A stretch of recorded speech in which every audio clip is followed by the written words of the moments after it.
Bonsoir à tous, c'est l'heure du Flash Info, bienvenue. L'école ivoirienne est secouée par une crise depuis 3 semaines. Un chronogramme a été mis en place pour permettre au ministère de l'Éducation nationale et aux syndicats de trouver un accord. Les différents points de revendication seront mis sur la table des échanges.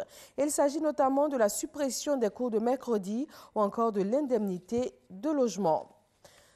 Dans le domaine agricole, 32 projets ont été financés par le Fonds compétitif pour l'innovation agricole durable à hauteur de 4,55 milliards de francs CFA depuis sa mise en place en 2017.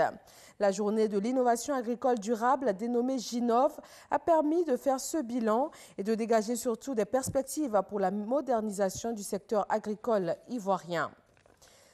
Les fonctionnaires gouvernementaux de 16 pays africains sont à Abidjan pour 2 mois. Ils participent à la 3e édition du cours régional de politique commerciale pour la région Afrique francophone. Un renforcement de capacité face aux nouveaux défis du commerce mondial.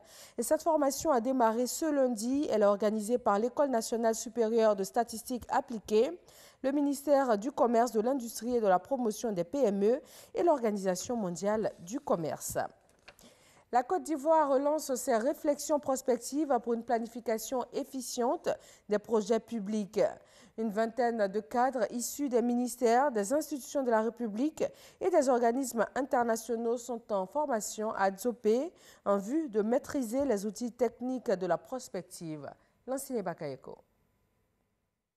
C'est au début des indépendances que la Côte d'Ivoire s'est établie une tradition de planification stratégique, d'abord avec les perspectives décennales, puis avec les plans quinquennaux. Ce sont ces outils qui ont permis à la Côte d'Ivoire de devenir la locomotive ouest-africaine. Des outils abandonnés auxquels le président Alassane Ouattara tente de donner vie à travers les plans nationaux de développement.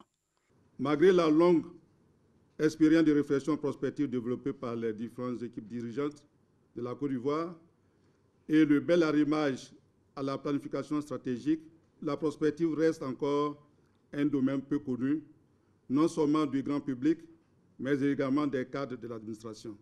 Par cette formation qui se tient à Djopé, la Côte d'Ivoire envisage donc de développer les compétences de ses cadres en vue d'une meilleure mise en œuvre de la chaîne, prospective planification, programmation budgétisation, suivi et évaluation des projets gouvernementaux.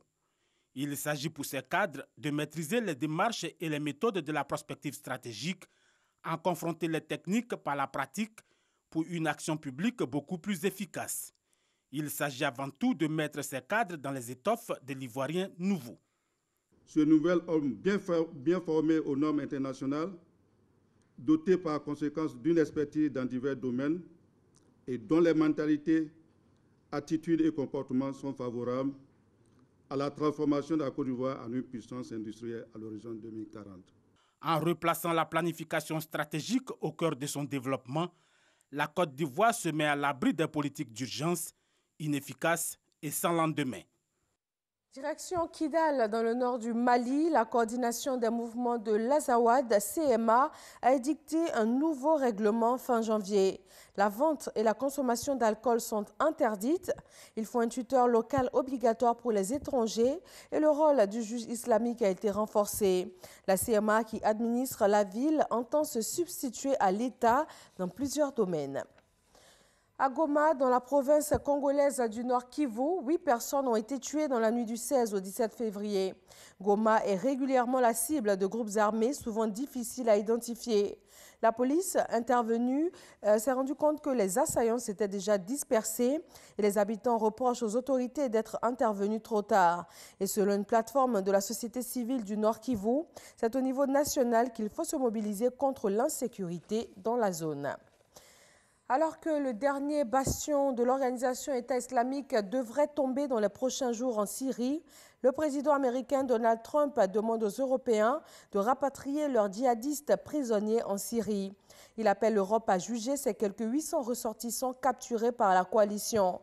Et au lendemain de cette demande de Donald Trump, Berlin et Paris affirment que le processus de retour sera complexe et Londres, pour sa part, s'y oppose clairement.